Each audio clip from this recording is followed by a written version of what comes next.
Se está generalmente habituado a ver a los poetas ocuparse en pintar el amor. La pintura del amor es el principal asunto de todas las obras dramáticas, trágicas o cómicas, románticas o clásicas. En las Indias lo mismo que en Europa. Es también el más fecundo de los asuntos para la poesía lírica como para la poesía épica, sin hablar del incontable número de novelas que desde hace siglos se producen cada año en todos los países civilizados de Europa con tanta regularidad como los frutos de las estaciones. Todas esas obras no son en el fondo sino descripciones variadas y más o menos desarrolladas de esta pasión.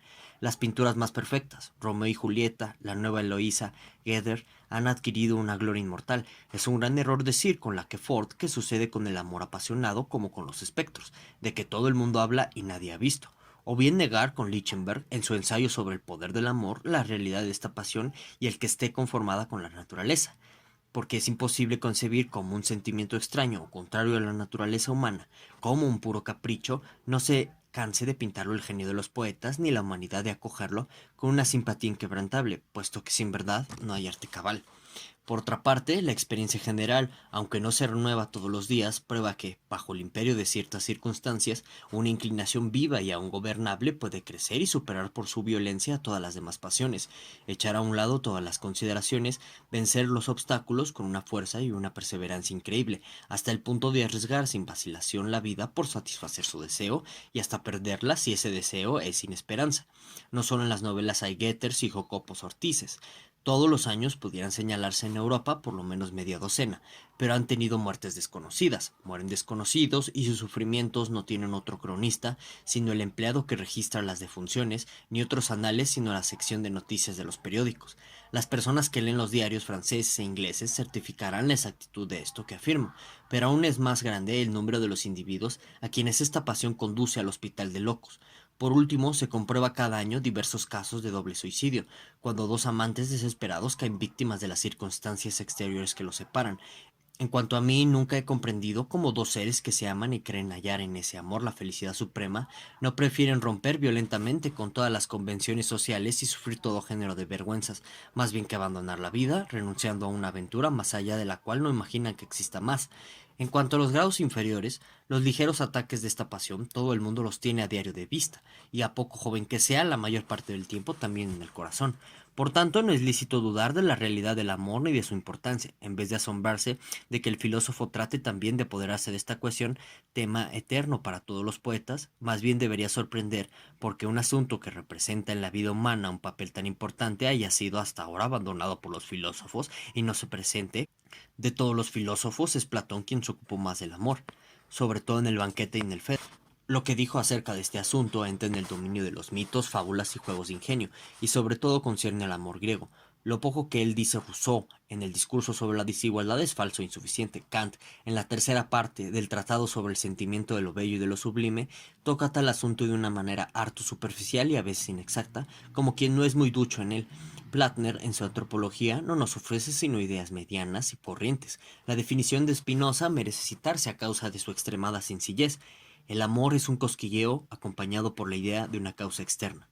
No tengo, pues, que servirme de mis predecesores ni refutarlos, no por los libros, sino por la observación de la vida exterior. Es como este asunto se me ha impuesto y ha ocupado por sí mismo lugar en el conjunto de mis consideraciones acerca del mundo. No espero aprobación ni elogio por parte de los enamorados, que naturalmente propenden a expresar con las imágenes más sublimes y más etéreas la intensidad de sus sentimientos. A tales efectos, mi punto de vista les parecerá demasiado físico, harto material, por metafísico y trascendente que sea el fondo. Antes de juzgarme, que se den cuenta de que el objeto de su amor, el cual exaltan hoy en madrigales y sonetos, apenas hubiera obtenido de ellos una mirada si hubiese nacido 18 años antes. Todo enamoramiento, por etéreo que afecte ser, sumerge en realidad todas sus raíces en el instinto sexual, y hasta no es otra cosa más que este instinto especializado, determinado e individualizado por completo. Sentado esto, si se observa el papel importante que representa el amor en todos sus grados y en todos sus matices, no solo en las comedias y novelas, sino también en el mundo real, donde, junto con el amor a la vida, es el más poderoso y el más activo de todos los resortes, si se piensa en que de continuo ocupa las fuerzas de la parte más joven de la humanidad, que es el fin último de casi todo esfuerzo humano, que tiene una influencia perturbadora sobre los más importantes negocios, que interrumpe a todas horas las ocupaciones más serias, que a veces hace cometer tonterías a los más grandes ingenios, que no tiene escrúpulos en lanzar sus frivolidades a través de las negociaciones diplomáticas y el de los trabajos de los sabios, que tiene maña para deslizar sus dulces esqueletos y sus menchoncitos de cabello hasta en las carteras de los ministros y los manuscritos de los filósofos, lo cual no le impide ser a diario el promotor de los asuntos más malos y embrollados, que rompe las relaciones más preciosas, quiebra los vínculos más sólidos, que elige por víctimas ya la vida o la salud, ya la riqueza, ya la alcurnia o la felicidad, que hace del hombre honrado un hombre sin honor, del fiel un traidor, que parece ser así como un malhechor demonio que se esfuerza en transformarlo todo, en embrollarlo todo, en destruirlo todo. Entonces estamos prontos a exclamar: ¿por qué tanto ruido? ¿Por qué esos esfuerzos, esos arrebatos, esas ansiedades y esa miseria? Pues no se trata más que de una cosa muy sencilla, solo se trata de que cada macho se ayunte con su hembra. ¿Por qué tal futilidad ha de representar un papel tan importante e introducir de continuo el trastorno y el desarreglo en el bien de la vida ordenada de los hombres? Mas para el pensador serio, el espíritu de la verdad decorre poco a poco el velo de esta respuesta.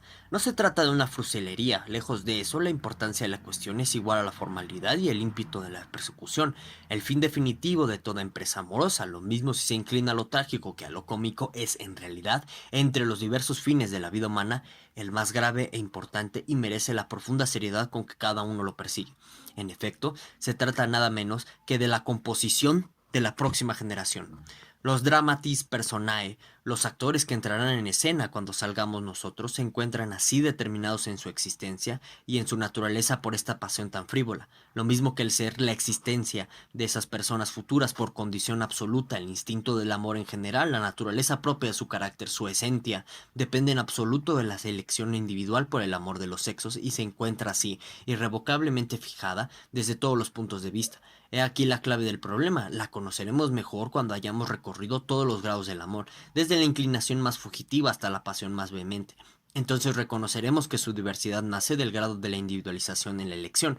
Todas las pasiones amorosas de la generación presente no son, pues, para la humanidad eterna, más que una meditación sobre la composición de la generación venidera, de la cual a su vez dependen innumerables generaciones. Ya no se trata, en efecto, como en las otras pasiones humanas, de una desventaja o una ventaja individual, sino de la existencia y especial constitución de la humanidad futura. En este caso alcanza su más alto poderío la voluntad individual, que se transforma en voluntad de la especie.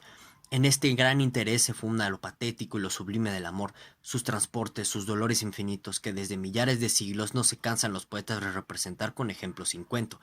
¿Qué otro asunto pudiera aventajar en interés al que atañe el bien o el mal de la especie? Porque el individuo es a la especie lo que la superficie de los cuerpos a los cuerpos mismos. Esto es lo que hace que sea tan difícil dar interés a un drama sin mezclar en él una intriga amorosa, y sin embargo, a pesar del uso diario que de él se hace, nunca se agota el asunto. Cuando el instinto de los sexos se manifiesta en la conciencia individual de una manera vaga y genérica, sin determinación precisa, lo que aparece fuera de todo fenómeno es la voluntad absoluta de vivir. Lo que la conciencia individual se manifiesta como instinto sexual en general, sin dirección hacia un determinado individuo del otro sexo, eso no es en el fondo sino una misma voluntad que aspira a vivir en un ser nuevo y distinto. En este caso, el instinto del amor, por compleja o subjetivo que sea, ilusiona a la conciencia y sabe muy bien ponerse al antifaz de una admiración objetiva, porque la naturaleza necesita de este estratagema para lograr sus fines. Por desinteresada e ideal que pueda parecer la admiración por una persona amada, el objetivo final es en realidad la creación de un ser nuevo, de determinada índole, y lo que lo prueba así es que el amor no se contenta con un sentimiento recíproco, sino que exige la posesión misma, lo esencial, es decir, el goce físico. La certidumbre de ser amado no podría consolar de la privación de aquella a quien se ama, y en ese caso, más de un amante se ha saltado la tapa de los sesos. Por el contrario, sucede que, no pudiendo ser pagadas con la misma moneda, gentes muy enamoradas se contentan con la posesión, es decir, con el goce físico. En este caso se hallan todos los matrimonios contraídos por la fuerza, los amores venales o los obtenidos con violencia. El que cierto hijo se ha engendrado, ese es el único fin y verdadero de toda novela de amor. Aunque los enamorados no lo sospechen, la intriga que conduce al desenlace es cosa accesoria. Las almas nobles, sentimentales, tiernamente enamoradas protestarán aquí lo que quieran contra el áspero realismo de mi doctrina. Sus protestas no tienen razón de ser. La constitución y determinación de los caracteres de las generaciones futuras no es un fin infinitamente más elevado, infinitamente más noble que sus sentimientos imposibles.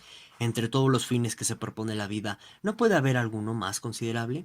Solo él explica los profundos ardores del amor, la gravedad del papel que representa, la importancia que comunica a los más ligeros incidentes. No hay que perder perder de vista este fin real. Si se quiere explicar tantas maniobras, tantos rodeos, esfuerzos y esos tormentos infinitos para conseguir al ser amado, cuando al pronto parecen tan desproporcionados. Es la generación venidera que con su determinación absolutamente individual empuja hacia la existencia a través de esos trabajos y esfuerzos. Sí, es ella misma quien se agita, ya en la elección circunspecta, determina, pertinaz, que trata de satisfacer ese instinto llamado amor. Es ya la voluntad de vivir del nuevo individuo que los amantes pueden y desean engendrar. ¿Qué digo? En el intercruzamiento de sus miradas preñadas de deseo, enciéndese ya una vida nueva. Se anuncia un ser futuro, creación completa y armoniosa. Aspiran a una unión verdadera, a la fusión en un solo ser. Este ser que va a engendrar será como la prolongación de su existencia y la plenitud de ella. En él continúan viviendo reunidas y fusionadas las cualidades hereditarias de los padres. Por el contrario, una antipatía recíproca y tenaz entre un hombre y una muchacha es señal de que no podrían engendrar sino un ser mal constituido, sin armonía y desgraciado. Por eso Calderón, con profundo sentido, representa a la cruel Seminaris, a quien llama una hija del aire, como fruto de una violación a la cual ha de seguir el asesinato del esposo.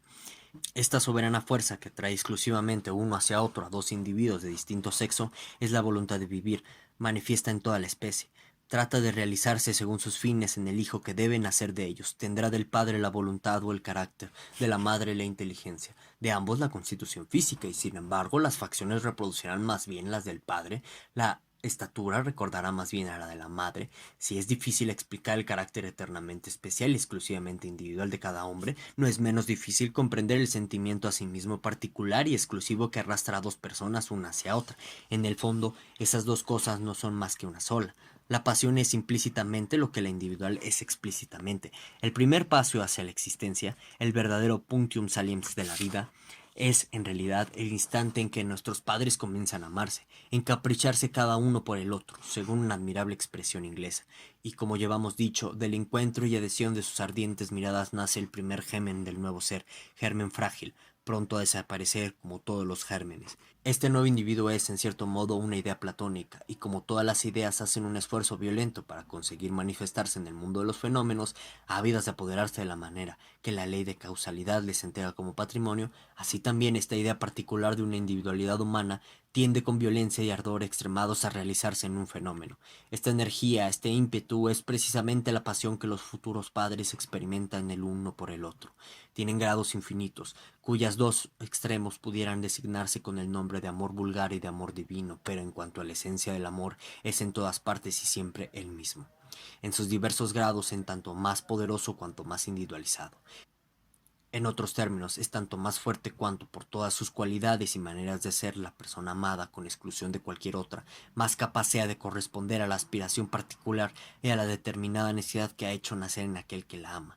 El amor, por su esencia y por su primer impulso, se mueve hacia la salud, la fuerza, la belleza, hacia la juventud, que es la expresión de ellas, porque la voluntad desea, ante todo, crear seres capaces de vivir con el carácter integral de la especie humana. El amor vulgar no va más lejos. Luego vienen otras exigencias más especiales que agradan y fortalecen la pasión. No hay amor patente sino en la conformidad perfecta de dos seres. Y como no hay dos seres semejantes en absoluto, cada hombre debe buscar en cierta mujer las cualidades que mejor corresponden a sus cualidades propias, siempre desde el punto de vista de los hijos por nacer. Cuanto más raro es este hallazgo, más raro es también el amor verdaderamente apasionado. Y precisamente porque cada uno de nosotros tiene en potencia ese gran amor, por eso comprendemos la pintura que de él nos hace el genio de los poetas. Precisamente porque esta pasión del amor gira en realidad de un modo exclusivo en torno al ser futuro y a las cualidades que debe tener, puede ocurrir que entre un hombre y una mujer jóvenes, agradables, bien formados y simpáticos, hagan nacer una amistad extraña al amor, y puede que en este último punto haya entre ellos cierta antipatía. La razón de ello debe buscarse en que el hijo que naciese de ellos estaría falto de armonía intelectual o física, en una palabra, que su existencia y su constitución no se corresponderían con los planes que se propone la voluntad de vivir en interés de la especie. Puede ocurrir, por el contrario, que, a despecho de la semejanza y de sentimientos de carácter y de espíritu, a despecho de la repugnancia y hasta de la aversión que resultasen, nazcan y subsistan, sin embargo, el amor, en cuyo caso oculta esa incompatibilidad. Si de esto resulta un enlace conyugal, el matrimonio será necesariamente muy desgraciado. Vayamos ahora al fondo de las cosas. El egoísmo tiene en cada hombre raíces tan hondas que los motivos egoístas son los únicos con los que puede contarse de seguro para excitar la actividad de un ser individual. Cierto es que la especie tiene sobre el individuo un derecho anterior, más inmediato y más considerable que la individualidad efímera. Sin embargo, cuando es preciso que el individuo obre y se sacrifique por el sometimiento y el desarrollo de la especie, le cuesta trabajo a su inteligencia, dirigida toda ella hacia las aspiraciones individuales, comprender la necesidad de ese sacrificio y someterse a él enseguida. Para alcanzar su fin es preciso, pues, que la naturaleza embauque al individuo con alguna engañaza, en virtud de la cual sea iluso su propia aventura en lo que en realidad solo es el bien de la especie. El individuo se hace así esclavo inconsciente de la naturaleza en el momento en que solo cree obedecer a sus propios deseos. Una pura quimera, al punto desvanecida, flota ante sus ojos y le hace obrar. Esta ilusión no es más que el instinto. En la mayoría de los casos representa el sentido de la especie, los intereses de la especie ante la voluntad. Pero como aquí la voluntad se ha hecho individual, debe ser engañada, de tal suerte que perciba por el sentido del individuo los propósitos que sobre ella tiene el sentido de la especie. Así cree trabajar en provecho del individuo, al paso que en realidad solo trabaja para la especie, en un sentido más estricto. En el animal es donde el instinto representa el mayor papel y donde mejor pueden observarse sus manifestaciones exteriores. En cuanto a las vías secretas del instinto, como respecto a todo lo que es interior, solo podemos aprender a conocerlas en nosotros mismos. Imagínese en verdad que el instinto tiene poco imperio sobre el hombre, o por lo menos que no se manifiesta nada más que en el recién nacido que trata de coger la teta de su madre, pero en realidad hay un instinto muy determinado, muy manifiesto y sobre todo muy complejo que nos guía en la elección tan fina, tan seria, tan particular de la persona a quien se ama y la posición de la cual se aparece. Si el placer de los sentidos no ocultase más que la satisfacción de una necesidad imperiosa, sería indiferente la hermosura o la fealdad del otro individuo. La apasionada búsqueda de la belleza, el precio que se le concede, la selección que en ello se pone, no conciernen, pues, al interés personal de quien elige, aun cuando así se lo figure él, sino, sino evidentemente al interés del ser futuro, en el que importa mantener lo más posible íntegro y puro el tipo de la especie. En efecto, 1000 accidentes físicos y 1000 deformidades morales pueden producir una desviación de la figura humana. Sin embargo, el verdadero tipo humano restablecese de nuevo en todas sus partes gracias a ese sentido de la belleza que domina siempre y dirige el instinto de los sexos, sin lo cual el amor no sería más que una necesidad irritante. Así pues, no hay hombre que en primer término no desee con ardor y no prefiera a la más hermosa criatura porque realizan el tipo más puro de la especie. Después buscará sobre todo las cualidades que le faltan o a veces las imperfecciones opuestas a las suyas propias y que le parecerán bellezas. De ahí proviene, por ejemplo, el que las mujeronas gusten a los hombrecillos, que los rubios amen a las morenas, etc.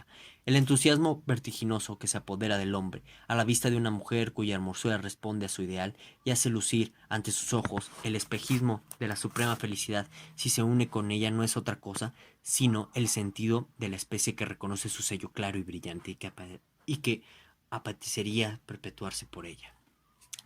Estas consideraciones arrojarán viva luz sobre la naturaleza íntima de todo instinto. Como se ve aquí, su papel consiste casi siempre en hacer que el individuo se mueva por el bien de la especie, porque evidentemente la solicitud de un insecto por hallar cierta flor, cierto fruto, un excremento o un trozo de carne, o bien la larva de otro insecto para depositar allí sus huevos y no en ninguna otra parte, y su indiferencia por la dificultad o por el peligro, cuando se trata de lograrlo, son muy análogos a la preferencia exclusiva de un hombre por cierta mujer, aquella cuya naturaleza individual se corresponde con la suya.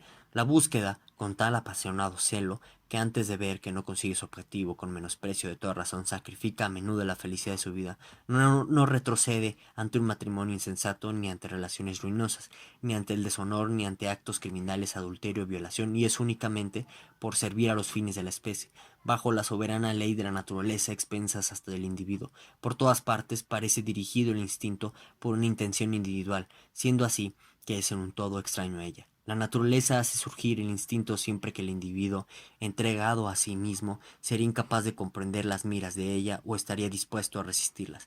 He aquí por qué ha sido dado el instinto a los animales, y sobre todo a los animales inferiores más desprovidos de inteligencia. Pero el hombre no le está sometido, sino en el caso especial que nos ocupa, y no es porque el hombre sea incapaz de comprender los fines de la naturaleza, sino porque tal vez no los perseguiría con todo el celo necesario, aun expensas de su dicha particular. Así en este instinto, como en todos los demás, la verdad se disfraza de ilusión para influir en la voluntad. Una ilusión de voluptuosidad es lo que hace refulgir a los ojos del hombre la embaucadora imagen de una felicidad soberana en los brazos de la belleza, no igualada por ninguna otra humana criatura ante sus ojos. Ilusión también cuando se imagina que la posesión de un solo ser en el mundo le otorgará de seguro una dicha sin medida y sin límites. Figúrese que sacrificará afanes y esfuerzos en pro solo de su propio goce, mientras que en realidad no trabaja más que por mantener el tipo integral de la especie, por crear cierto individuo eternamente determinado que necesita de esa unión para realizarse y llegar a la existencia. De tal modo es así que el carácter del instinto es el de obrar en vista de una finalidad de la que sin embargo no se tiene idea, que impelido el hombre por la ilusión que se le posee, tiene a veces horror al objetivo donde va guiado, que es la procreación de los seres, y hasta quisiera oponerse a él. Este caso acontece en casi todos los amores ilícitos. Una vez una vez satisfecha su pasión, todo amante experimenta un especial desengaño. Se asombra de que el objeto de tantos deseos apasionados no le proporcionase más que un placer efímero, seguido de un rápido desencanto. En efecto, ese deseo es a los otros deseos que agitan el corazón del hombre, como la especie es al individuo, como el infinito es a lo finito. Por el contrario, solo la especie se aprovecha de la satisfacción de ese deseo, pero el individuo no tiene conciencia de ello. Todos los sacrificios se le han impuesto, impulsado por el genio de la especie, han servido para un fin que no es el suyo propio. Por eso todo amante, una vez realizada la grande obra de la naturaleza, se llama engaño, porque la ilusión que le hacía víctima de la especie se ha desvanecido. Platón dice muy bien, el placer es lo más charlatán de todos. Estas consideraciones dan nueva luz acerca de los instintos y el sentido estético de los animales. También son esclavos ellos de esa especie de ilusión que hace brillar ante sus ojos el engañoso espejismo de su propio goce, mientras tan asiduamente y con tan absoluto desinterés trabajan en pro de la especie. Así fabrica su nido el ave, y así busca el insecto el propicio lugar donde poner sus huevos, o bien se entrega a la caza de una presa de la que él mismo no ha de gozar nunca, sino servir de alimento a las futuras larvas, y la cual coloca junto a los huevos. Así la abeja, la avispa, la hormiga, trabajan en sus construcciones futuras y toman las más complicadas disposiciones. Lo que dirige a todos estos bichos es evidentemente una ilusión que pone al servicio de la especie el antifaz de un interés egoísta. Tal es la única explicación verosímil del fenómeno interno y subjetivo que dirige las manifestaciones del instinto. Pero al ver las cosas desde afuera, advertimos en los animales más esclavos del instinto, sobre todo en los insectos, un predominio del sistema ganglional, es decir, del sistema nervioso subjetivo, sobre el sistema cerebral u objetivo, de donde es preciso inducir que los animales no son impelidos tanto por una inteligencia objetiva y exacta, cuanto por representaciones subjetivas excitantes de deseos que nacen de la acción del sistema ganglional sobre el cerebro, lo cual prueba que también ellos están bajo el imperio de una especie de ilusión, y tal será la marcha fisiológica de todo instinto. Como aclaración mencionaré también otro ejemplo del instinto en el hombre, si bien es cierto que menos característico, y es el apetito caprichoso de las mujeres en cinta. Parece nacer de que el crecimiento del embrión exige a veces una modificación particular o determinada de la sangre que a él afluye. Entonces el alimento más favorable representase al punto al espíritu de la mujer encinta como el objeto de un vivo antojo. También hay en esto una ilusión. Parece pues que la mujer tiene un instinto más que el hombre. También está más desarrollado en ella el sistema ganglionar. El excesivo predominio del cerebro explica cómo tiene el hombre menos instinto que los animales y cómo sus instintos pueden extraviarse algunas veces. Así, por ejemplo, el sentido de la belleza que dirige la selección al ir en busca del amor se extravía cuando degenera en vicio, contra natura. Asimismo, cierta mosca, en lugar de poner sus huevos conforme a su instinto en una carne en descomposición, los deposita en la flor del Arum draculum, extraviada por el olor cadavérico de esta planta. El amor el amor tiene, pues, por fundamento un instinto dirigido a la reproducción de la especie. Esta verdad nos parecerá clara hasta la evidencia si examinamos la cuestión con detalles como vamos a hacerlo. Ante todo, preciso es considerar que el hombre propende por naturaleza a la inconstancia en el amor y la mujer a la infidelidad. El amor del hombre disminuye de una manera perceptible a partir del instante en que ha obtenido satisfacción. Parece que cualquier otra mujer tiene más atractivo que la que posee. Aspira al cambio. Por el contrario, el amor de la mujer crece a partir de ese instante. Esto es una consecuencia del objetivo de la naturaleza, que se encamina al sostén y por tanto al crecimiento más considerable posible de la especie. En efecto, el hombre con facilidad puede engendrar más de 100 hijos en un año, si tiene otras tantas mujeres a su disposición. La mujer, por el contrario, aunque tuviese otros tantos varones a su disposición, no podría dar luz más que a un hijo al año, salvo los gemelos. Por eso anda el hombre siempre en busca de otras mujeres, al paso que la mujer permanece fiel a un solo hombre, porque la naturaleza le impele, por instinto y sin reflexión, a conservar junto a ella a quien debe alimentar y proteger a la futura familia menuda. De aquí resulta que la fidelidad en el matrimonio es artificial para el hombre y natural en la mujer, por consiguiente, a causa de sus consecuencias y por ser contrario a la naturaleza, el adulterio de la mujer es mucho menos perdonable que el del hombre. Quiero llegar al fondo de las cosas y acabar de convenceros. Probaos que por objetivo que pueda parecer el gusto por las mujeres no es sin embargo más que un instinto disfrazado, es decir, el sentido de la especie que se esfuerza en mantener el tipo de ella. Debemos investigar más de cerca y examinar más especialmente las consideraciones que nos rigen a perseguir ese placer, por extraña figura que hagan en una obra filosófica los detalles que vamos a indicar aquí. Estas consideraciones se dividen como sigue. En primer término, las que conciernen directamente al tipo de la especie, es decir, la belleza, las que atienden a las cualidades psíquicas y por último las consideraciones puramente relativas, la necesidad de corregir unas por otras las disposiciones particulares y anormales de los individuos procreadores. Examinaremos por separado cada una de esas divisiones. La primera consideración que nos dirige al simpatizar y elegir es la de la edad. En general, la mujer que elegimos se encuentra en los años comprendidos entre el final y el comienzo del flujo menstrual. Por tanto, damos decisiva preferencia al periodo que medía entre las edades de 18 y 28 años. No nos atrae ninguna mujer fuera de las precedentes condiciones. Una mujer de edad, es decir, incapaz de tener hijos, no nos inspira más que un sentimiento de aversión. La juventud sin belleza tiene siempre atractivo, ya no lo tiene la hermosura sin juventud. Con toda evidencia, la inconsciente intención que nos guía no es otra sino la posibilidad general de tener hijos. Por consiguiente, todo individuo pierde un atractivo para el otro sexo, según se encuentre más o menos alejado del periodo propio para la generación o la concepción. La segunda consideración es la salud. Las enfermedades agudas no turban nuestras inclinaciones, sino de un modo transitorio. Por el contrario, las enfermedades crónicas, las caquexias, asustan o apartan porque se transmiten a los hijos. La tercera consideración es el esqueleto, porque es el fundamento del tipo de la especie. Después de la edad y de la enfermedad, nada nos aleja tanto como una conformación defectuosa. Ni aun el rostro más hermoso podría indemnizarnos de un talle desviado. Aún más, siempre será preferible un rostro feo sobre un torso recto. Un defecto del esqueleto es lo que siempre nos choca más. Por ejemplo, un talle rechoncho y enano, piernas demasiado cortas o el andar rencojeado, si no es como consecuencia de un accidente exterior. Por el contrario, un cuerpo notablemente hermoso compensa muchos defectos, nos hechiza.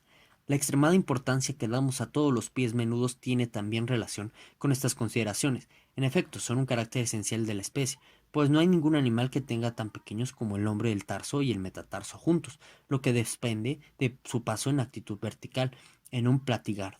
Jesús Sirach dice a este propósito: una mujer de buenas formas y bonitos pies es como columna de oro sobre zócalos de plata.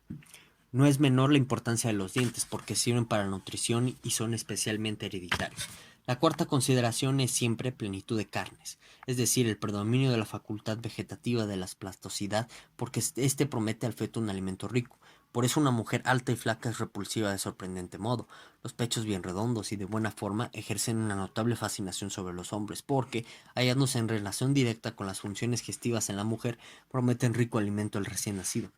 Por el contrario, mujeres gordas con exceso excitan repugnancia en nosotros, porque ese estado morboso es un signo de atrofia del útero y por consiguiente una señal de esterilidad. No es la inteligencia quien sabe esto, es el instinto. La belleza de la cara no se toma en consideración sino en el último lugar. También aquí, lo que ante todo choca más es la parte ósea. Más que nada, se busca una nariz bien hecha, al paso que una nariz corta, arremangada, lo desluce todo. Una ligera inclinación de la nariz hacia arriba o hacia abajo ha decidido la suerte de infinidad de mujeres jóvenes, y con razón, porque se trata de mantener el tipo de la especie. La pequeñez de la boca, formada por unos huesos maxilares pequeños, es esencialísima como carácter específico del rostro humano o en oposición al hocico de los demás animales. La barba escurtida y, digámoslo así, amputada es particularmente repulsiva, porque un rasgo característico de nuestra especie es la barbilla prominente, el mentón prominente. En el último termo se consideran los ojos y la frente hermosos, los cuales se relacionan con las cualidades psíquicas, sobre todo con las cualidades intelectuales que forman parte de la herencia materna. Naturalmente no podemos enumerar con tanta exactitud las consideraciones inconscientes a las cuales se adhiere la inclinación de la mujer. He aquí lo que de una manera general puede afirmarse. Prefieren a cualquiera otra la edad de los 30 y 35 años, aun a la de los hombres jóvenes que, sin embargo, representan la flor de la juventud de la belleza masculina. La causa de eso es que no se guían por el gusto, sino por el instinto, que reconoce en estos años el apogeo de la potencia genética. En general, hacen muy poco caso de la hermosura, sobre todo la del rostro, como si ellas solas se encargasen de transmitirle al hijo. La fuerza y la valentía del hombre son, sobre todo, las que conquistan su corazón, porque estas cualidades prometen una generación de robustos hijos y parecen asegurarles para lo venidero un protector armonioso. Todo defecto corporal del hombre, toda desviación del tipo puede suprimirlos la mujer para el hijo en la generación, si las partes correspondientes en la constitución de ella a las defectuosas en el hombre son intachables o aún están exageradas en sentido inverso. Solo hay que exceptuar las cualidades del hombre peculiares de su sexo y que, por consiguiente, la madre no puede dar al hijo. Por ejemplo, la estructura masculina del esqueleto, de anchos hombros, caderas estrechas, piernas rectas, fuerza muscular, valentía, barba, etc. De aquí procede que a menudo amen las mujeres a hombres feísimos, pero nunca a hombres afeminados, porque no pueden ellas neutralizar semejante defecto. El segundo orden de consideraciones que importan en el amor concierne a las cualidades psíquicas. Encontraremos aquí que las cualidades del corazón o del carácter en el hombre son las que atraen a la mujer, porque el hijo recibe estas cualidades de su padre.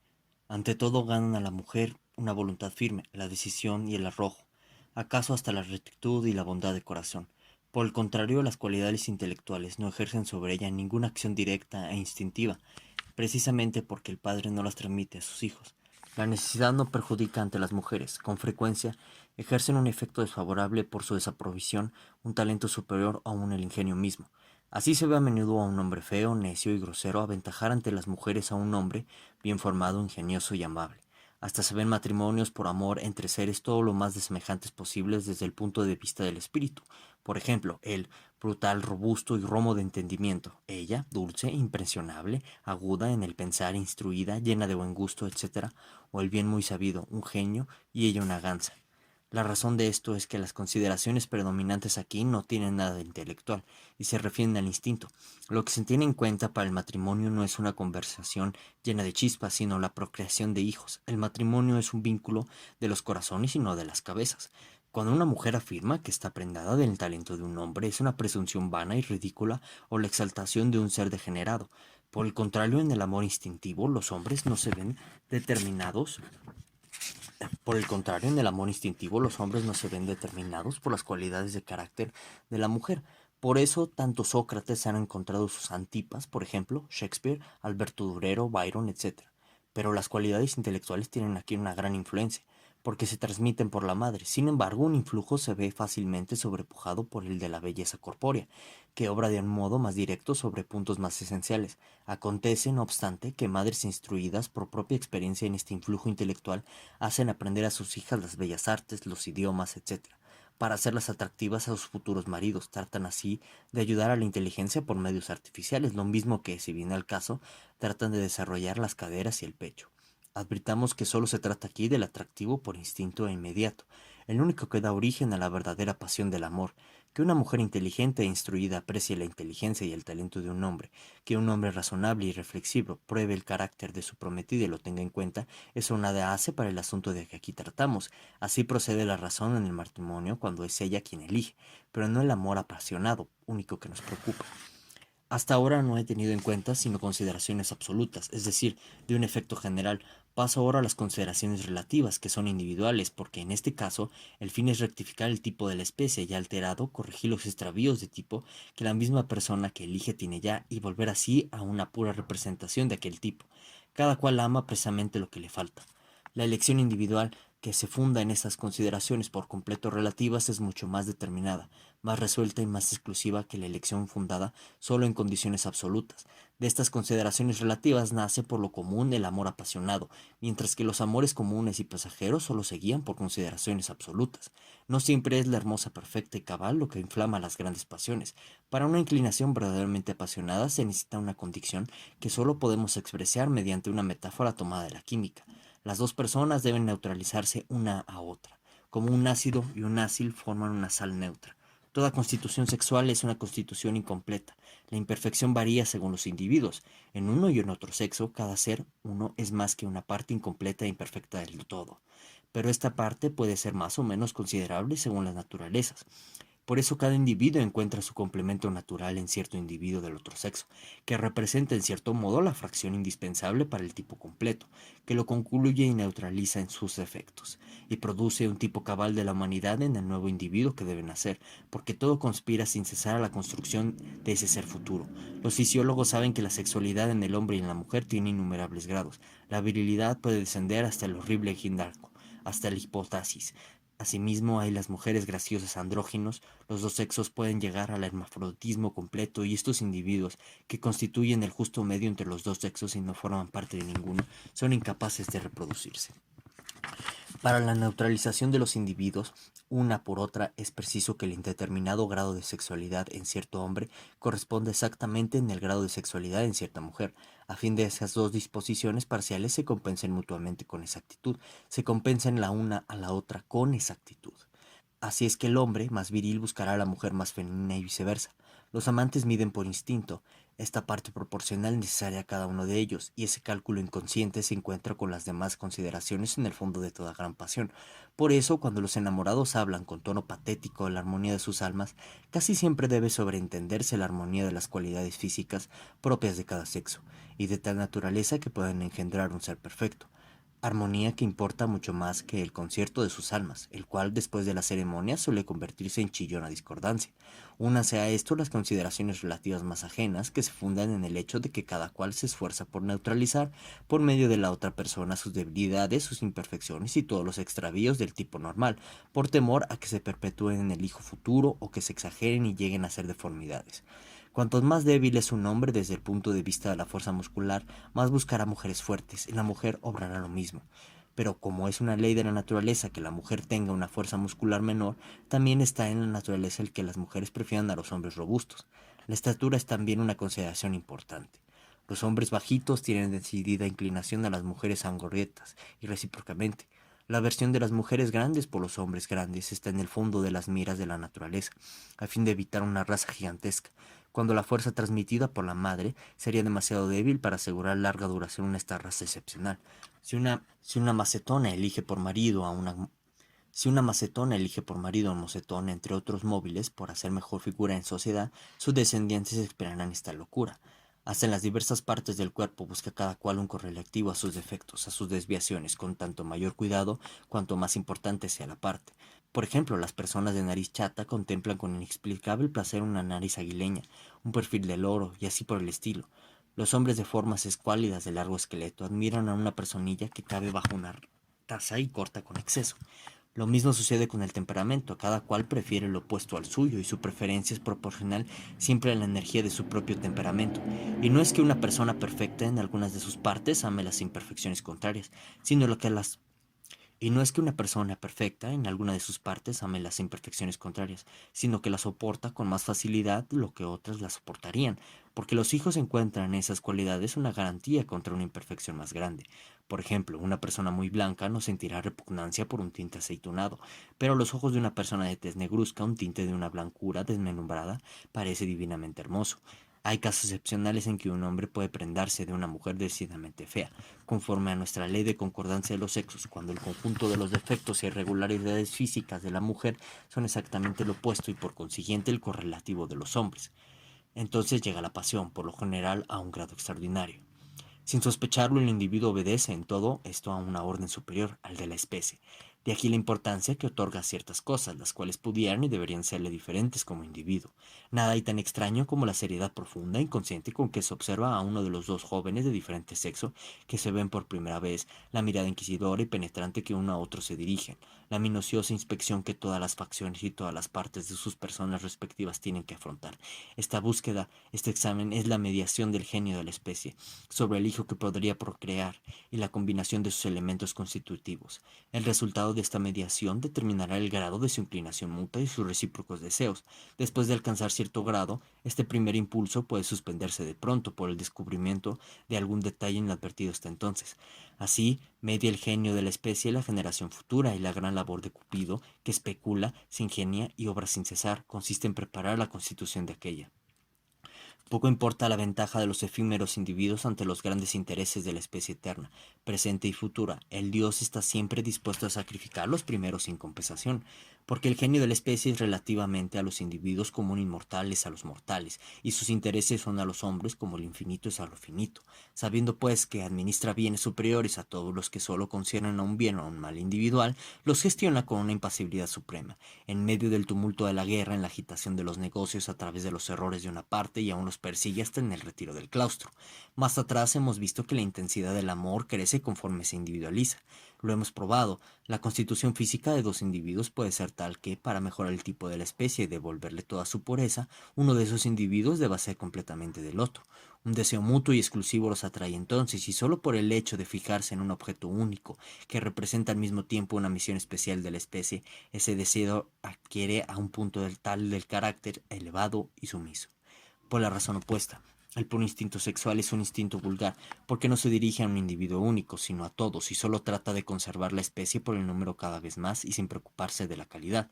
Cuando el amor aficiona a un ser único, logra entonces tal intensidad, tal grado de pasión, que si no puede ser satisfecho, pierden su valor todos los bienes del mundo y la misma vida. Es una pasión de una violencia sin igual que no retrocede ante ningún sacrificio y puede conducir a la locura o al suicidio.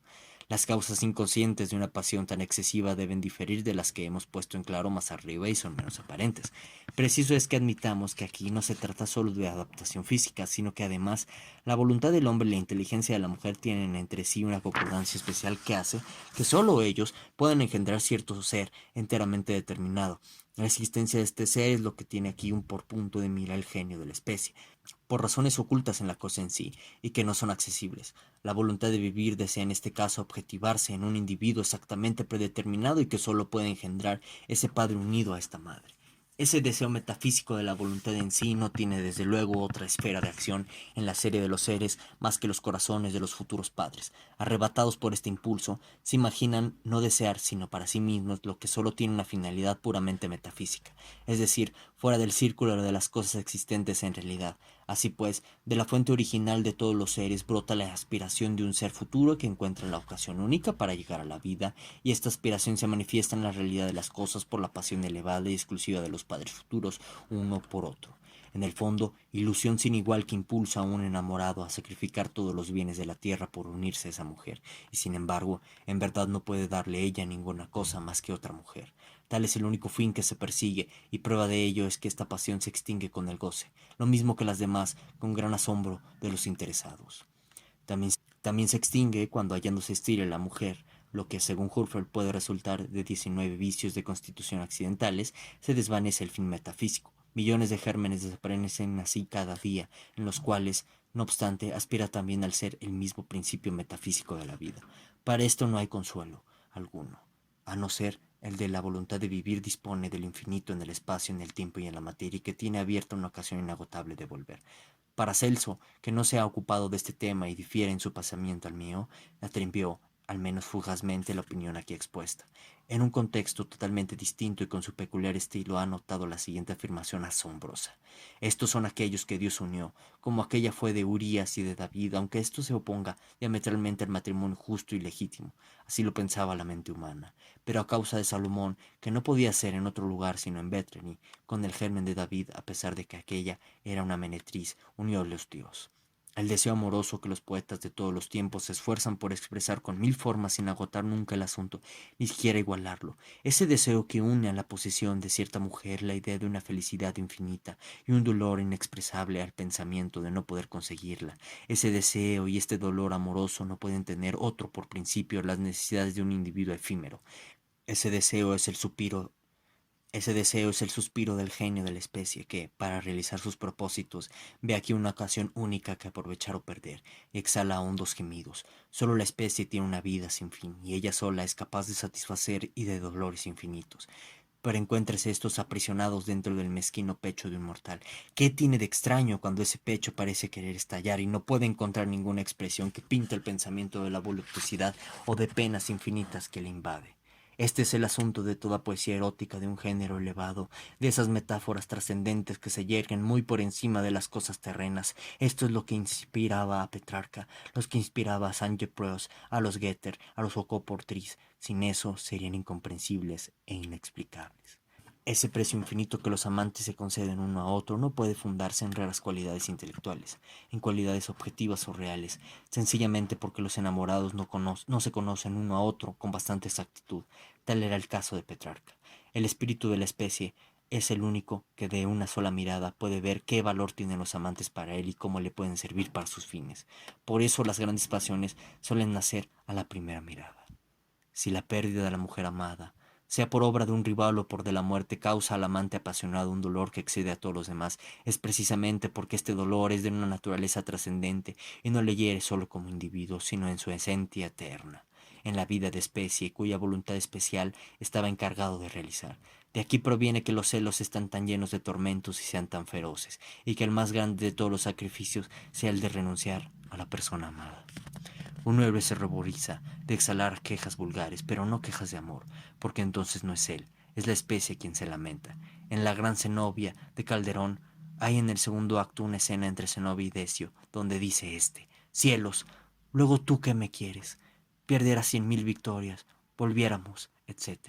Aquí pues el honor, que hasta entonces superaba cualquier otro interés, ha sido vencido y puesto en fuga tan pronto como el amor, es decir, el interés de la especie, entra en escena y trata de conseguir el triunfo decisivo.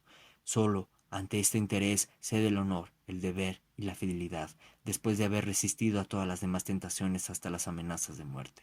Asimismo, no hay en la vida privada punto en el cual sea más rara la probidad escrupulosa. Las personas más honestas en lo demás y más rectas le echan aquí a un lado y cometen el adulterio con menosprecio de todo, cuando se apodera de ellas el amor apasionado, es decir, el interés de la especie.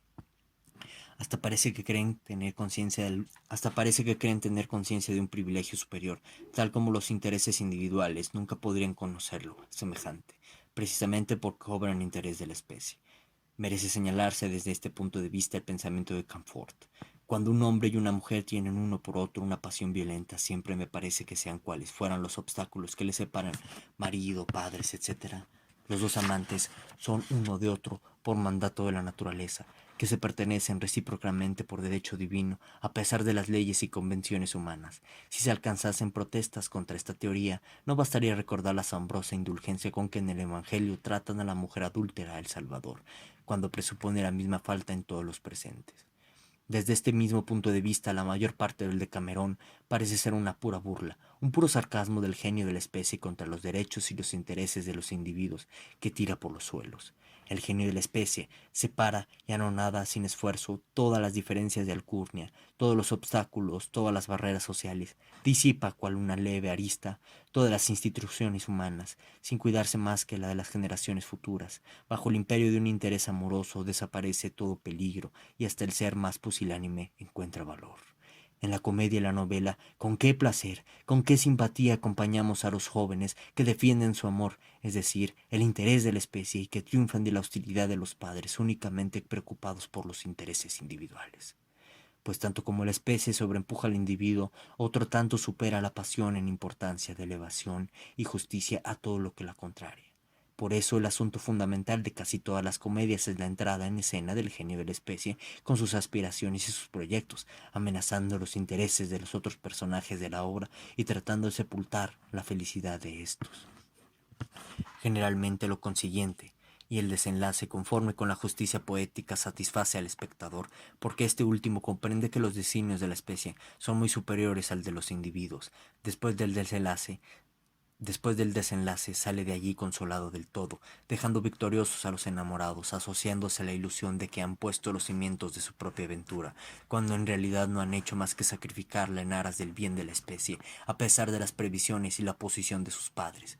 En ciertas extrañas comedias se ha tratado de volver las cosas al revés y llevar a buen término la felicidad de los individuos a expensas de los fines de la especie, pero en este caso el espectador experimenta el mismo dolor que el genio de la especie y no podría consolarse la ventaja segura de los individuos. Acuden a mi memoria como ejemplo algunas piececitas muy conocidas: La reina de 16 años, El casamiento razonable. En las tragedias donde se trata de amor, los amantes casi siempre sucumben. No han podido hacer triunfar los fines de la especie, de los cuales eran solo instrumento. Así sucede en Romeo y Julieta, Tancredo, Don Carlos, Wallenstein, La desposada de Mainza y otras tantas. Un enamorado lo mismo puede llegar a ser cómico que trágico. porque en uno y otro caso están en manos del genio de la especie, que le domina hasta el punto de enajenarlo de sí mismo. Sus acciones son desprovisadas con respecto a su carácter. De aquí proviene, en los grados superiores de la pasión, ese colorario tan poético y tan sublime que reviste sus pensamientos, esa elevación trascendente y sobrenatural que parece hacérsele perder de vista el objetivo eternamente físico de su amor, que entonces le animan al genio de la especie y sus intereses superiores. Ha recibido la misión de fundar una serie indefinida de generaciones dotadas de cierta constitución y formadas por ciertos elementos que no pueden hallarse más que en uno solo padre y una sola madre. Esta unión y sólo ésta puede dar existencia a la generación determinada que la voluntad de vivir exige expresamente. El pensamiento que tiende de obrar en circunstancias de una importancia tan trascendente eleva al amante a tal altura sobre sí mismo y reviste sus deseos materiales con una apariencia tan inmaterial que el amor es un episodio poético hasta en la vida del hombre más prosaico, lo que a veces le hace ridículo. Esta misión que la voluntad cuidadosa de los intereses de la especie impone al amante se presenta bajo el disfraz de una aventura infinita que espera encontrar en la posición de la mujer amada. En los grados superiores de la pasión es tan destellante esta quimera que, si no puede conseguirse, la vida misma pierde todos sus encantos y parece desde entonces tan exhausta de alegrías, tan sosa y tan insípida que el disgusto que por ella se siente supera aún al espanto de la muerte. El infeliz abrevia a veces sus días voluntariamente. En este caso, la voluntad del hombre ha entrado en el torbellino de la voluntad de la especie, o bien esta última arrolla de tal modo a la voluntad individual que si el amante no puede obrar en representación de esta voluntad de la especie, renuncia a obrar en nombre de la suya propia. El individuo es un vasto harto frágil para contener la aspiración infinita de la voluntad de la especie, concentrada en un objeto determinado. Desde entonces no tiene más salida que el suicidio, a veces el doble suicidio de los amantes, a menos de que la naturaleza, por salvar la existencia, no deje sobrevenir la locura que cubre con su velo la conciencia de un estado desesperado. Todos los años vienen a confirmar esta verdad varios casos análogos. Pero no solo es la pasión lo que a veces tiene un desenlace trágico. El amor satisfecho conduce también más a menudo a la desdicha que a la felicidad, porque las exigencias del amor, en conflicto con el bienestar personal del amante, no son tan incompatibles con las otras circunstancias de la vida y sus planes acerca de lo venidero, que minan todo el edificio de sus proyectos, de sus esperanzas y de sus ensueños. El amor no solo está en contradicción con las relaciones sociales, sino que a menudo también lo está con la naturaleza íntima del individuo, cuando se fijan en personas que fuera de las relaciones sexuales serían odiadas por su amante, menospreciadas y hasta aborrecidas. Pero la voluntad de la especie tiene tanto poder sobre el individuo que el amante impone silencio a sus repugnancias y cierra los ojos acerca de los defectos de aquella a quien ama. Pasa de ligero por todo, lo desconoce todo y se une para siempre al objeto de su pasión. Tanto es lo que le vislumbra esa ilusión que se desvanece en tanto queda satisfecha la voluntad de la especie y que deja tras de sí para toda la vida una compañera a quien se le detesta. Solo así se explica que hombres razonables y hasta distinguidos se enlacen con arpías y se casen con mejeras y no comprendan cómo han podido hacer tal elección.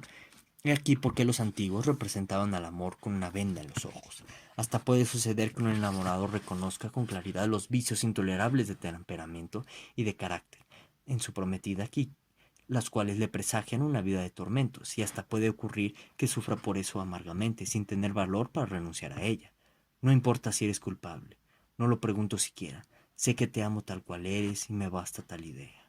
Porque en el fondo no persigue su propio interés, aun cuando se lo imaginase, sino el de un tercer individuo que debe nacer de ese amor. Este desinterés que en todos par este desinterés que en todas partes es el sello de la grandeza, da aquí al amor apasionado esa apariencia sublime y le hace digno objeto de la poesía. Por último, acontece que el amor se concilia con el odio más violento al ser amado, y por eso lo compara Platón al amor de los lobos a las ovejas. Preséntase este caso cuando un amante apasionado, a pesar de todos los esfuerzos y de todas las súplicas, no puede a ningún precio hacerse escuchar. La amo y la odio, dice Shakespeare. Enardece entonces el odio contra la persona amada, llegando hasta el punto de matar a la que quiere y darse luego la muerte. Todos los años se encuentran ejemplos de esta clase y se encuentran en los periódicos. ¿Cuánta verdad hay en estos versos de Goethe? Por todo el amor despreciado, por todas las furias del infierno, quisiera yo conocer algo más atroz que aquesto. Cuando un amante trata de crueldad, la esquivez de su amado o el gusto de ella por hacerle sufrir, esto no es verdaderamente una hipérbole. Hállase en efecto bajo la influencia de una inclinación que, análoga al instinto de los insectos, le obliga a despecho de la razón a perseguir absolutamente sus fines y descuidar a todo lo demás. Más de un Petrarca ha tenido que arrastrar sin esperanza su amor a lo largo de toda su vida, como una cadena, cual un grillete de hierro en los pies, y exhalar sus suspiros en la soledad de los bosques. Pero no ha habido más que un Petrarca, dotado al mismo tiempo con el don de la poesía. A él se aplican los hermosos versos de Goethe, y si el hombre, en medio de su dolor, enmudece, me ha dado un Dios el poder de decir cómo sufro. El genio de la especie está siempre en guerra con los genes protectores de los individuos, es su persecutor y su enemigo, siempre dispuesto a destruir sin cuartel la felicidad personal para lograr sus fines, y se ha visto depender a veces de sus caprichos la salud de naciones enteras. Shakespeare nos da un ejemplo de ello en Enrique VI. Tercera parte, acto 3, escena segunda y tercera. En efecto, la especie donde se arraiga nuestro ser tiene sobre nosotros un derecho anterior y más inmediato que el individuo. Sus asuntos son antes que los nuestros. Así lo presintieron los antiguos cuando personificaron el genio de la especie en Cupido. Dios hostil, Dios cruel, a pesar de su aire de niño, Dios justamente difamado, demonio caprichoso, despótico y sin embargo dueño de los dioses y los hombres. Tú, amor, tirano de los dioses y de los hombres. Flechas mortíferas, venda y alas son sus atributos. Las alas indican la inconstancia, séquito habitual de la desilusión que acompaña al deseo satisfecho.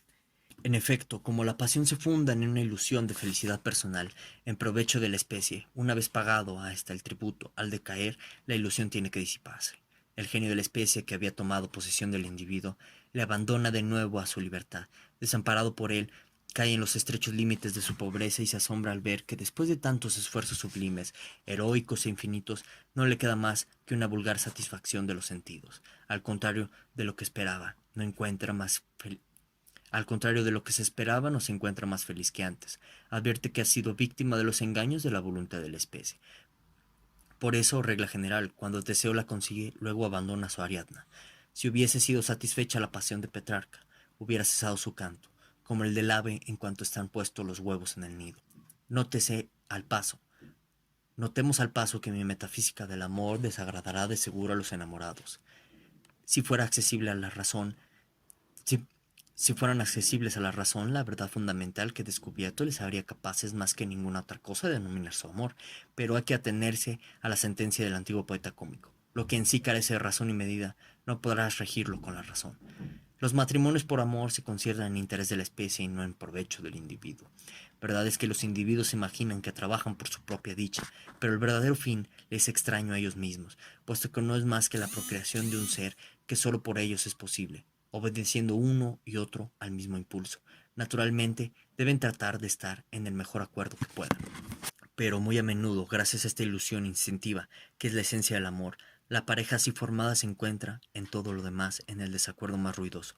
Si bien se ve esto en cuanto la ilusión se ha desvanecido fatalmente, ocurre entonces que por lo regular son bastante desgraciados los matrimonios por amor, porque aseguran la felicidad de la generación venidera a expensas de la generación actual.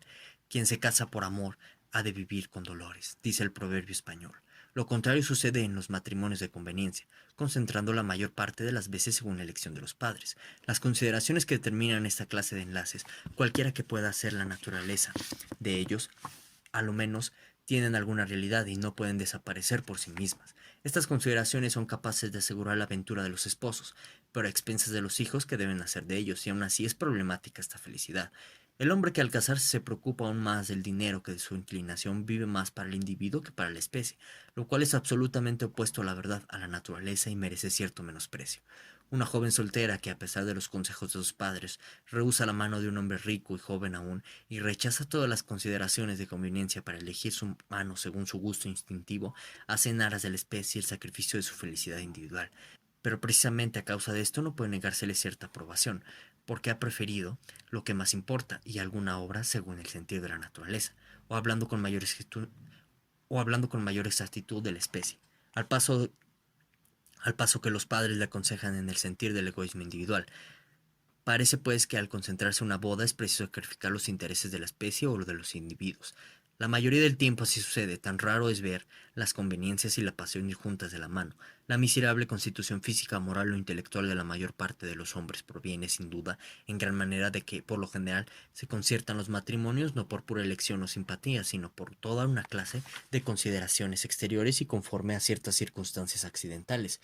Cuando al mismo tiempo que las conveniencias se respetan hasta cierto punto, la inclinación resulta una especie de transacción con el genio de la especie. Ya se sabe que son muy escasos los matrimonios felices, porque la esencia del matrimonio es tener como principal objetivo no la generación actual, sino la generación futura. Sin embargo, para consuelo de las naturalezas tiernas y amantes, añadamos que el amor apasionado se asocia a veces con un sentimiento del todo diferente. Me refiero a la amistad que se funda en el acuerdo de los caracteres, pero no se declara hasta que el amor se extingue con el goce. El acorde de las cualidades complementarias, morales, intelectuales y físicas, necesario desde el punto de vista de la generación futura, para hacer que nazca el amor, puede también, por una especie de oposición concordante de temperamento y caracteres, producir la amistad desde el punto de vista de los mismos individuos. Toda esta metafísica del amor que acabo de desarrollar aquí se enlaza íntimamente con mi metafísica en general y aquí como la ilumina una nueva luz.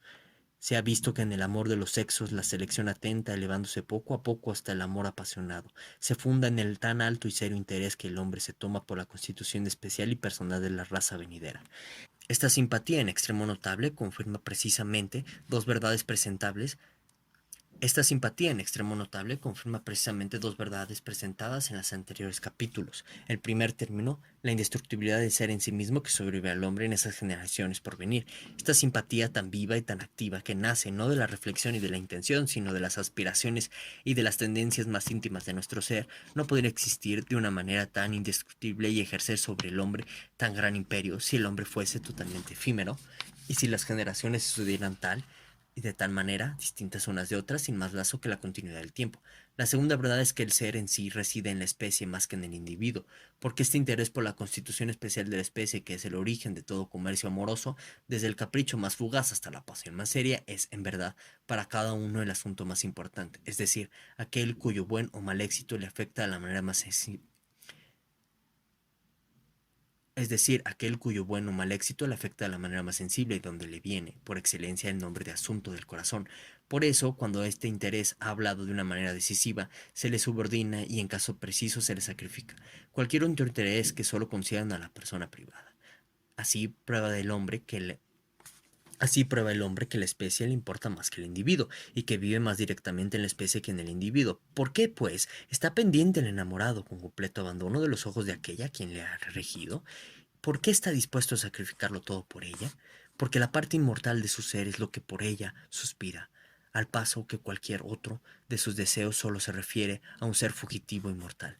Esta aspiración viva, ferviente, dirigida a cierta mujer es, pues, un prejuicio de la indestructibilidad de la esencia de nuestro ser y de su continuidad en la especie. Considerar esta continuidad como una cosa insuficiente e insignificante es un error que nace de que, por continuidad de la vida de la especie, no se entiende otra cosa más que la existencia futura de seres semejantes a nosotros, pero de ninguna manera idénticos. Y eso porque partiendo de un conocimiento dirigido hacia las cosas exteriores, no se considera más que la figura exterior de la especie, tal como la concebimos por intuición y no en su esencia íntima. Esta esencia oculta es precisamente lo que está en el fondo de nuestra conciencia y forma su punto central, lo cual es hasta más inmediato que esta conciencia, y en tanto que es cosa en sí, libre del principio individualicis. Esta esencia se encuentra absolutamente idéntica en todos los individuos, ya existían simultáneamente o sucesivamente, le suceden. Esto es lo que, en otros términos, llamo yo la voluntad de vivir, o sea, aquella afirmación apremiante a la vida y a la duración. Precisamente esa es la fuerza que la muerte conserva y deja intacta, fuerza inmutable que no puede conducir a un estado mejor. Para todo ser vivo, el sufrimiento y la muerte no son menos ciertos que la existencia. Puede, sin embargo, liberarse de los sufrimientos y de la muerte por la negación de la voluntad de vivir, que tiene por efecto desprender la voluntad del individuo de la rama de la especie y suprimir la existencia en la especie. No tenemos ninguna idea acerca de lo que entonces le sucede a esta voluntad y nos falta todos los datos sobre este punto. No podemos designar tal estado sino como aquel que tiene la libertad de ser o de no ser voluntad de vivir. Este último caso es lo que el budismo denomina nirvana. Este es precisamente el punto que por en su misma naturaleza queda siempre lejos del alcance de todo conocimiento humano. Si, situándonos ahora en el punto de vista de estas últimas consideraciones, sumergimos nuestras miradas en el tumulto de la vida, Vemos su miseria y sus tormentos ocupar a todos los hombres. Vemos a los hombres reunir todos sus esfuerzos para satisfacer necesidades sin término y preservarse de la miseria estil en miles de aspectos, sin atreverse no obstante a esperar otra cosa sino la conversación durante corto periodo de tiempo de esa misma existencia tan atormentada. Y he aquí que, en plena confusión de la lucha, vemos dos amantes cuyas miradas se cruzan llenas de deseos. Pero, ¿por qué tanto misterio? ¿Por qué esos pasos temerosos y disimulados? ¿Por qué esos amantes son unos traidores que trabajan en secreto para perpetuar toda la miseria y todos los tormentos que sin ellos tendrían un fin próximo? Fin que pretenden. Porque esos amantes son unos traidores que trabajan en secreto para perpetuar toda la miseria y todos los tormentos que sin ellos tendrían un fin próximo. Sí que pretendan hacer vano, como vano lo hicieron otros antes que ellos. Si el espíritu de la especie, que dirige a los dos amantes sin que lo sepan, pudiese hablar por su boca y expresar ideas claras, en vez de manifestarse por medio de sentimientos instintivos, la elevada poesía de ese diálogo amatorio, que en el actual lenguaje solo habla con imágenes novelescas y parábolas, ideales de aspiraciones infinitas, de presentimientos de una voluptuosidad sin límites, de felicidad inefable, de infidelidad, etc., se traduciría así. Dice Daphnis: quisiera regalar un individuo a la generación futura y creo que tú podrás darle lo que a mí me falta. Dice Chloe: tengo la misma atención y creo que tú podrías darle lo que yo no tengo. Vamos a ver en un momento. Contesta Daphnis: yo le doy elevada estatura y fuerza muscular, tú no tienes ni una ni otra. Entonces le dice Chloe: yo le doy bellas formas y menudos pies, tú no tienes ni estos ni aquellos. A lo que replica Daphnis: yo le doy fina piel blanca, que tú no tienes. Entonces Chloe dice: yo le doy cabellos negros y ojos negros, tú eres rubio. Y agrega Daphnis: yo le doy mi nariz aguileña. Yo le doy mi boca chiquita, dice Chloe. Yo le doy valentía y bondad que no podrían venirte de ti, contesta Daphnis. Yo le doy hermosura, frente, ingenio e inteligencia que no podrían venirle de ti, agrega Chloe. Talle derecho, bella en dentadura, salud sólida, he aquí lo que recibe de nosotros dos. De veras, los dos juntos podemos dotar de perfecciones al futuro individuo, por eso te deseo más que a ninguna otra mujer, contesta Daphnis. Y yo también te deseo, agrega Chloe. Si se tiene en cuenta la inmutabilidad absoluta del carácter y de la inteligencia de cada hombre, preciso es admitir que para ennoblecer a la especie humana no es posible intentar nada exterior. Obtendríase ese resultado no por la educación y la instrucción, sino por vía de la generación. Este es el parecer de Platón cuando, en el libro quinto de su República, expone aquel asombroso plan del crecimiento y ennoblecimiento de la casta de los guerreros. Si se pudiese hacer eunucos a todos los pilastres, encerrar en conventos a todas las necias, proveer a las personas de carácter de todo un buen harén y de hombres, verdaderos hombres, a todas las jóvenes solteras inteligentes y graciosas, veríase bien pronto nacer una generación que nos daría una edad superior a una al del siglo de Pericles. Sin dejarnos llevar de planes quiméricos, ha de lugar a reflexionar que si, en lugar de la pena de muerte, se estableciera la castración como la pena más grande, se libraría a la sociedad de generaciones eternas de pillastres, y esto con mayor seguridad, cuanto que, como se sabe, la mayoría de los crímenes se cometen entre las edades de 20 y 30 años. Sterne dice en Tristram Shandy: there is no passion so serious as lust. En efecto, la voluptuosidad es muy seria. Representaos la pareja más hermosa, la más encantadora. Cómo se atraen y repelen, se desean y huyen con gracia, en un bello juego de amor. Llega el instante de la voluptuosidad. Todo jugueteo, toda alegría, gracia y dulce han desaparecido de repente. La pareja se ha puesto seria. ¿Por qué?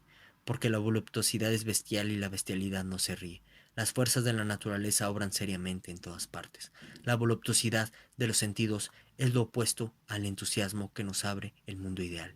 El entusiasmo y la voluptuosidad son graves y no la voluptuosidad de los sentidos es lo opuesto al entusiasmo que nos abre el mundo ideal. El entusiasmo y la voluptuosidad son graves y no traen consigo jugueteos.